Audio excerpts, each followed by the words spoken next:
إنا أنزلناه في ليلة مباركة إنا كنا منذرين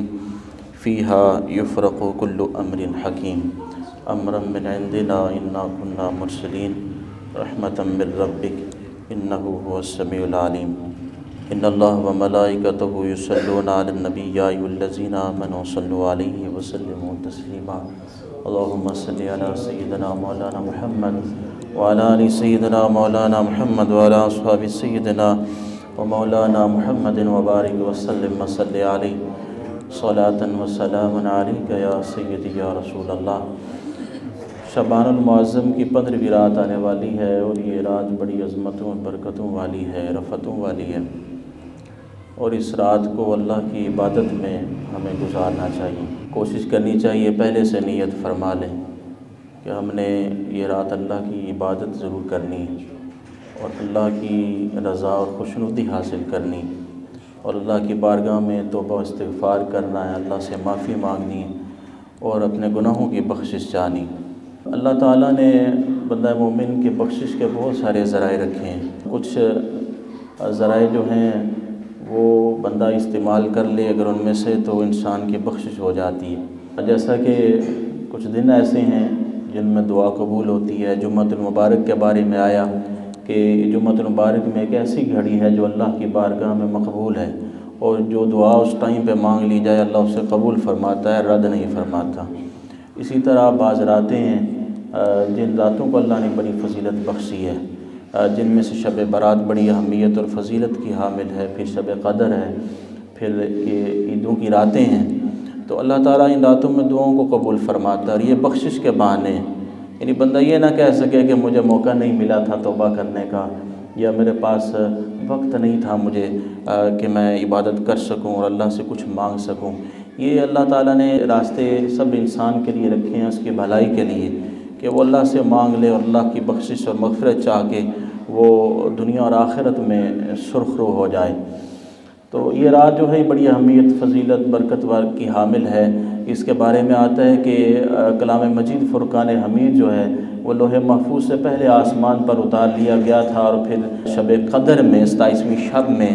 اس قرآن کا نزول حضور کے سینہ اقدس پر ہونا شروع ہوا۔ بتدریج 23 سال کے عرصے میں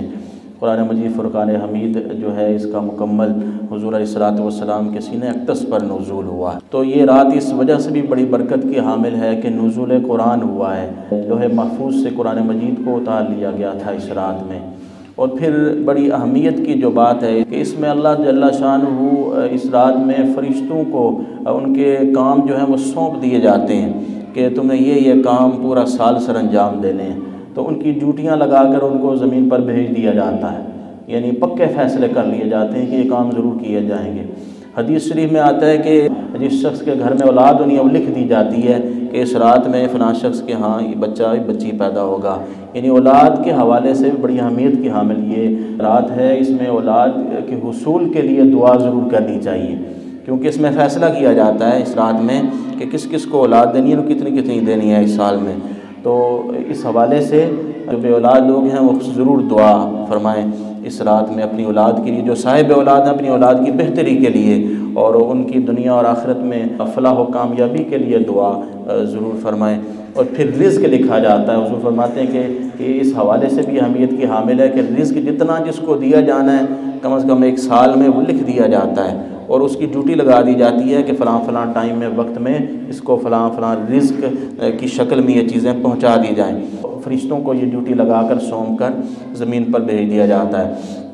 اور پھر اس کے علاوہ کس کو موت آنی ہے، موت جس کو آنی ہے وہ بھی اس رات میں فرشتوں کا حکام سپرد کر دیے جاتے ہیں۔ تو زندگی کی طوالت کے لیے، طویل العمری کے لیے اس رات میں ضرور دعا مانگے کہ اللہ خیر و برکت والی زندگی عطا فرمائے۔ ایسی زندگی نہ ہو کہ جس میں ہم مشکلات میں پھنسے رہیں، پریشانیوں اور آزمائشوں میں گھرے رہیں۔ اللہ تعالیٰ ہمیں آسانی کی زندگی اپنی جناب سے ہمیں عطا فرمائے، جس میں ہم دین میں بھی اچھے رہیں، دنیا میں بھی اچھے رہیں، اور آخرت میں بھی ہمارے لیے وہ جو لمحات ہیں وہ ہماری آخرت کے لیے بھی بہتری کا باعث اور سبب بنے۔ اور اس کے علاوہ بہت سی چیزیں ہیں، اور بعض لوگوں کی مغفرت نہیں کی جاتی، ان کی بخشش نہیں کی جاتی۔ تیسری میں آیا کہ جو شراب پینے والے ہیں اور جو ماں باپ کے نافرمان ہیں اور جو بلا وجہ رشتہ داروں سے قطع تعلقی کرنے والے ہیں، اور یہ چند ایسے گناہ ہیں کہ جن کی بنا پر یہ اس رات میں بندہ مانگے بھی اللہ تو اللہ نہیں عطا فرماتا، اللہ بخشش اور مغفرت نہیں فرماتا۔ تو یہ بہت سے ذرائع اللہ نے بنائے ہیں ہماری بخشش اور مغفرت کے لیے، تو یہ ان جو خاص اوقات ہیں ان میں اللہ کی بارگاہ سے غافل نہیں ہونا چاہیے۔ کوشش فرمانی چاہیے کہ ہم اللہ کی بارگاہ میں حاضر ہو کر سر بسجود ہوں اور اللہ کی بارگاہ میں دعا مانگیں۔ یہ دعا جو ہم مانگتے ہیں یہ ہمارا گریہ وزاری کرنا، رونا اور اپنے آنسو بہانا اور ندامت کی جو کیفیت ہے ہمارے دل میں، اور بار بار اللہ سے مانگے جانا۔ دعائیں کیوں قبول نہیں ہوتی؟ اللہ تو ایک بات میں بھی سن سکتا ہے، ساری باتیں ہماری پوری فرما سکتا ہے، اور اس کے خزانہ قدرت میں کس چیز کی کمی ہے؟ بسا اوقات اللہ چاہتا ہے کہ بندہ اس کی طلب میں اضافہ ہو اور یہ مجھ سے مانگے، مانگتا رہے، رو کے مانگے، اور اس کی طلب بڑھتی جائے، بڑھتی چلی جائے، پھر یہاں تک اس کو میں چیز عطا کروں اس سے بہت زیادہ خوشی نصیب ہو۔ اور حدیث شریف میں ایک واقعہ بیان ہوا ہے، حضور صلی اللہ علیہ وسلم نے فرمایا کہ ایک شخص اگر صحابہ وہ جا رہا ہو جنگل بیابان میں، تو وہ ایک جگہ پر رکے دوپہر کی کڑکتی دھوپ میں ایک درخت کے سائے میں، اور اپنی سواری کو وہاں پہ باندھ لے، اور مشکیزہ پانی والا بھی اس کے اوپر لدا ہوا ہو، اس کے کھانے پینے کا ساز و سامان بھی اس پر ہو، اور تو ریگستانوں میں آپ کو پتہ ہے کہ سینکڑوں میل دور فاصلے تک نہ پانی ملتا نہ کھانے پینے کی چیز ملتی ہے۔ تو اب وہ اس حالت میں سو گیا آرام سے کہ میں تھوڑا آرام کر لوں، جب اٹھا تو دیکھا سواری نہیں، نہ پینے کی کوئی چیز رہی نہ کھانے کی کوئی چیز رہی، اور ریگزار میں، اور وہ پریشانی کا اس کا کیا عالم ہوگا؟ صحابہ نے اس کی حضور کے بہت وہ پریشان ہوگا، اس کا تو سب کچھ جاتا رہا، اب تو وہ قریب المرگ ہو جائے گا۔ حضور نے فرمایا کہ ہاں وہ قریب المرگ ہو گیا، اور اس کی موت بالکل اس کے قریب آ گئی، پریشانی سے، ٹینشن سے کہ میرا تو سارا کچھ ساز و سامان ہی جاتا رہا، اور یہاں میں کہاں پہ جاؤں گا اور کیسے کھاؤں پیوں گا؟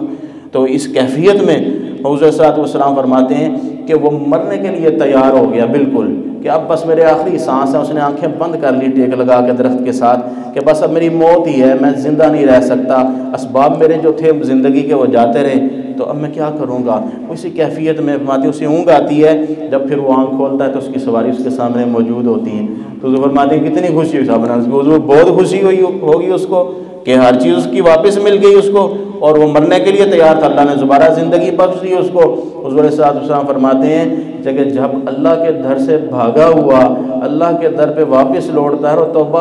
استغفار کرتا ہے سچے دل سے، صحیح معنوں میں، تو اللہ کو اس سے بھی زیادہ خوشی ہوتی ہے کہ میرا بندہ واپس آ گیا۔ یہ انسان کو جو ہے یہ ان چیزوں سے غافل نہیں ہونا چاہیے۔ اللہ تعالیٰ خوش ہوتا ہے بندے سے کہ مجھ سے مانگتا رہے، طلب کرتا رہے، میں اسے عطا فرماتا رہوں۔ حدیث میں آتا ہے کہ اس رات میں رحمت خدا بندی پہلے آسمان پر نزول فرماتی ہے، آوازیں لگاتی ہے کوئی وسعت رزق مانگنے والا اس سے رزق میں وسعت عطا کر دی جائے، ہے کوئی پریشانی میں مشکلات میں پھنسا ہوا کہ اس کی ابتلا کو دور کر دیا جائے، ہے کوئی لمبی عمر مانگنے والا کہ آج کی رات میں اس کی عمر بڑھا دی جائے۔ حدیث میں آتا ہے کہ ایسا بندہ ہے کوئی طلبگار نعمت کے اس کی نعمتوں میں اضافہ کر دیا جائے۔ ہم تو مائل و کرم ہیں کوئی سائل ہی نہیں، راہ دکھلائیں کسے راہ روے منزل ہی نہیں، اور میں حتیٰ یطلع الفجر، تو یہاں تک کہ فجر جو ہے وہ طلوع ہو جاتی ہے۔ تو یہ رات بڑی اہمیت کی حامل ہے، نیت فرما لیں کہ اس رات کو عبادت میں گزاریں گے، بے دلی سے عبادت نہ کریں، بہت لمبی عبادت نہ کریں، بے دلی سے کرنی ہے نہ کریں، آپ تھوڑی سی عبادت کر لیں مگر خلوص سے دل سے کریں، 2 رکعت پڑھ لیں مگر دل سے پڑھیں اور دل کی کیفیت سے پڑھیں، انشاءاللہ وہ آپ کی 100 رکعتوں پر بھاری ہوگی۔ تو اللہ جل شانہ سے دعا ہے اللہ میں صحیح اخلاص سے عبادت کرنے کی اور توبہ استغفار کرنے کی توفیق مرحمت فرمائے۔ وما علینا الا البلاغ۔